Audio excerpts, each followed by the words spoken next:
Hey Creighton families, my name is Babs Hoffman, used to be Marshall. Miss Marshall or Coach Marshall is probably what your children have called me. They probably still call me that, but yes, I did get married this summer, so I do have a new last name, and it is Hoffman. However, we're all still getting used to the new last name. I teach PE and health at Creighton. This is my third year here. I teach all through grades 6th, 7th, and 8th. I absolutely love it. I also teach early bird PE. So I teach a little bit more of 8th grade, which I very much enjoy. So I'm just going to take you real quick through actually my early bird class. All my teams pages are set up exactly the same, but I'm just going to walk through my early bird class just for simplicity's sake. So course requirements for my class. You can find them in the class notebook. And again, this is for all of my teams pages. They are set up the exact same. So when you click on class notebook, it will load eventually. And then you're going to click on this little purple arrow and it'll pop up in just a second. So you click on the little purple caret arrow, and then the course requirements form is going to be found in the content library. So every student has access to the content library. And so once you click on the content library, you will see course requirement form here.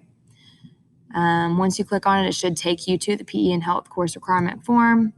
I just click into the document, and there you can see all the units we teach, how I grade, what they need to be prepared for, all those types of things, when I'm available for extra help, and all of that good stuff.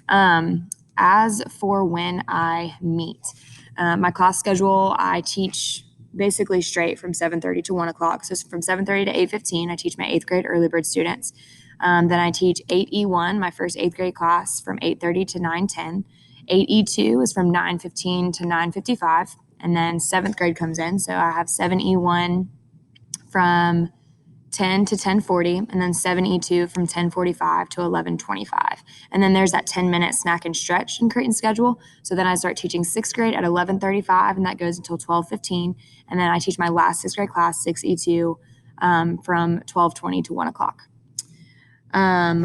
Daily expectations / weekly expectations for my class all come down to this Bitmoji classroom. The Bitmoji classroom is the key to life for my class. Every day I upload a different PDF that correlates with the date. So today is September 30th. So this is the one that my students would have clicked on today to do their exit ticket, which is a daily requirement for attendance. For attendance, I require my students to have their cameras on the entire class, and I also require them to do an exit ticket once they leave class. If a student is in class the entire time, but they do not do that exit ticket, I do mark them tardy because that is an expectation that I've been communicating from the beginning. So the exit ticket can be accessed here in the Bitmoji classroom. And I'm actually going to show it to you in my web browser because it's a little bit easier to look through and click through and all those types of things. In 1 second. Okay, so key to success, again, weekly and daily expectations, is to come to this Bitmoji classroom to see what's going on. So if you click on the chalkboard in any class, I'll just choose 7E2, you can always see the agenda for the day. And so this, again, is key if your students want to know what we're doing. Whatever class they're in, they can click on it and they will find their agenda for the day. Their exit ticket is a daily requirement, like I said, for attendance. So when they click on the exit sign, it takes them to the exit ticket. They just have to fill out their name, their class, and then there's usually just one question of them having to summarize what they learned for the day. So that was my exit ticket today for my 6th graders. All right, then back in the classroom. Other things, upcoming important dates. Where can they find the upcoming assignment? So if they go to the cell phone, so I'll go back to the classroom. You can always get back to the classroom by clicking on the Bitmoji. So I'll click on the cell phone. Again, this is going to have a lot of different things in it. So it has my contact information here, my email, and then obviously I can be reached as well on the chat on Teams. This Flipgrid icon right here takes them to, their Flipgrid information, which is where I've been doing a lot of PE assignments specifically. Flipgrid is a great way for students to upload videos that I can see and grade quickly. And that way they don't have to worry about uploading a video to Teams specifically. They can just do it straight on Flipgrid, record it on Flipgrid, and it's super simple. Whenever you're in a different page on the iPhone, to get back to the home screen, you just click the home button. Course requirements can also be found here by clicking on that link there, but since I already showed it to you in the classroom, I'm going to move past that. This light bulb are tips for my class. So this is all of my classroom procedures. It talks about when in doubt, Bitmoji Classroom, which, like I said, is the key to life. Attendance, which I've already mentioned, they must have their camera on the entire time and they must do their exit ticket in order to be marked completely present. Unless there is some sort of issue with the camera, which students have been doing a great job of letting me know, then obviously I understand that. We use the raise hand feature in our Teams meetings, or like students can just raise their physical hand because I can see that as well because I'm able to see all my students at once. When we are in PE, which we do rotate, 2 weeks of PE, 2 weeks of health, 2 weeks of PE, 2 weeks of health. But when we're in PE, they must be wearing athletic clothing so they are ready to exercise. If you have seen your kids dancing in your living room, that was the PE program. We have had them up and moving. It's actually been pretty fun. If they ever submit anything late, they just click on the late work folder that is in the classroom. So I'll show you that. This late work folder, they click on it, it takes them to a form where they just fill out their name, what the assignment was, when they turned it in, That is just how I know that my students have submitted something late. And that way I don't have to, be guessing or just going back and checking all the assignments. If a student submits that, I can see their name and I'll be able to check that for them. Back to the cell phone. Going back to class procedures here. Bathroom procedure. My bathroom procedure is that students, they don't have to ask me. They can just turn off their camera and then they will go to the Bitmoji Classroom, again, key to life, and they would click on this restroom pass hanging right here. When they click on the restroom pass, it is just a virtual restroom pass. I'm trying to make it seem like we are in person as much as possible. So their name, the date, their class, what time they left, and what time they get back. So just like a normal bathroom pass, they would just fill that out and then return back to class and turn their camera on when they get back. Back to procedures in the light bulb. I'm gonna click on the arrow here. I do have an after hours question form. However, students can definitely just email me or send me a message in the chat. And I do have a discipline procedure as well. So first offense, students' microphones just have to be muted for 5 minutes. They're not allowed to say anything if I'm having an issue with them being disrespectful.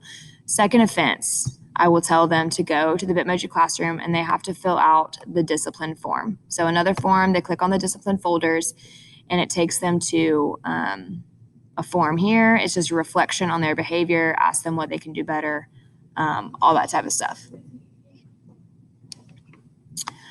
Sorry, my volleyball girls just walked in.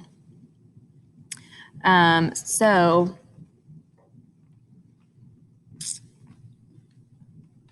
that is for, again, late work. The late work has a folder, the restroom pass has the hanging in the classroom, and then the discipline form is also located in the classroom. And that is the last thing for my classroom procedures. I am available for help from 2 to 3:45 every single day. However, I do have specific meetings during RTI time on Fridays during that time.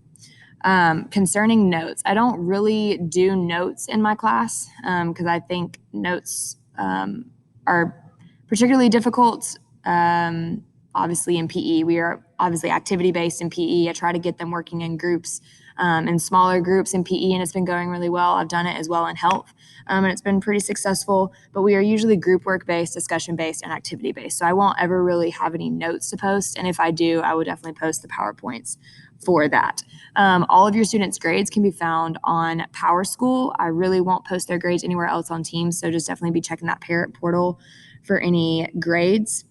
How they are graded in PE. So they will get at least one participation grade per week. And that is usually, I just pick a random day to see how they're participating. And that's why I require my students to have their camera on, especially in PE, because they do need to be up and moving so that I can see them in the camera that they're moving.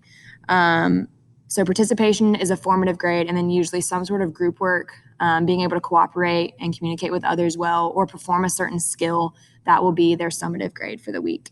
As it pertains to performing skills, that's when we would use that Flipgrid website. And Flipgrid, I've already used it for them to record dances when we did our dance unit a couple weeks ago. When it comes to health, it really just depends. Usually some sort of classwork will count as their formative grade, and then I'll have another kind of longer assignment that will take them a few days. Usually I will give them classwork or group time to work on those together in class, and then they will have to submit it either in class if they have time or outside of class. Again, important upcoming dates can also be found in the Bitmoji Classroom. So when I click on the phone and then click on the calendar, this is going to show me any upcoming important dates. So we have here October 1st. We have group work, vaping questions due by the end of class, and that is just classwork that we've been working on the past couple days. Sixth grade just started it today, so that would be due a day later than for 7th and 8th.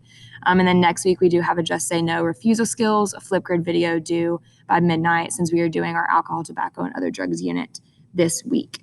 If you have questions about Creighton in general, there is a tutorial on Creighton's website that you can look at. I've already gone over attendance procedures. Again, cameras need to be on and exit tickets need to be completed. And every student should know at this point that they go to this exit sign to complete their exit ticket each day. If you have any questions about technology, if your student's computer is messing up, then you can always contact the number that is on Creighton's website, and you can also contact Ms. Mazer, who is our media specialist here at Creighton. But overall, I absolutely love middle schoolers. I think they are awesome. I coach the volleyball team here at Creighton as well as the step team. I love spending time with your kiddos. I think overall, virtual classes are going a lot better than I thought. So please feel free to reach out to me. You can email me anytime, and I will definitely try to get back to you as soon as I can. Thanks.